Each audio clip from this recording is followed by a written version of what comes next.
Y a pocas horas de que inicien los festejos patrios, le presentamos el proceso de elaboración de nuestra bandera, que desde el año 1999 es confeccionada en grandes dimensiones por la Secretaría de la Defensa Nacional. Vamos a ver esta nota.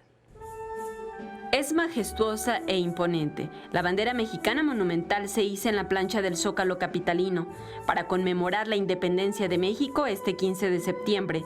Su confección corre a cargo de elementos de la Secretaría de la Defensa Nacional adscritos a fábricas de vestuario y equipo militar. Los tipos de bandera que aquí fabricamos son banderas de escritorio, banderas de edificio, banderas monumentales y se incluyen banderas de oficina. Para una asta de 50 metros como la de la Plaza de la Constitución, la bandera mide 25 por 14.3 metros, mientras que su escudo tiene 6.25 metros de diámetro, con un peso de 44.68 kilos.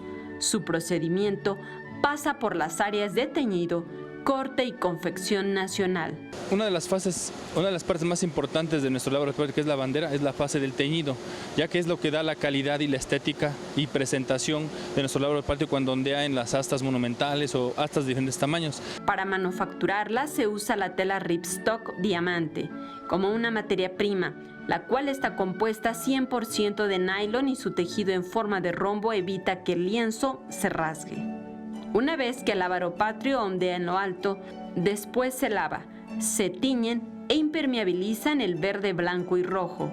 Posteriormente, los rollos de tela se extienden y cortan. Por último, la tela blanca se une, se coloca el escudo y comienza una obra artesanal. Para colorear el escudo se necesitan de 4 personas, 11 pinturas textiles de base de agua diferentes.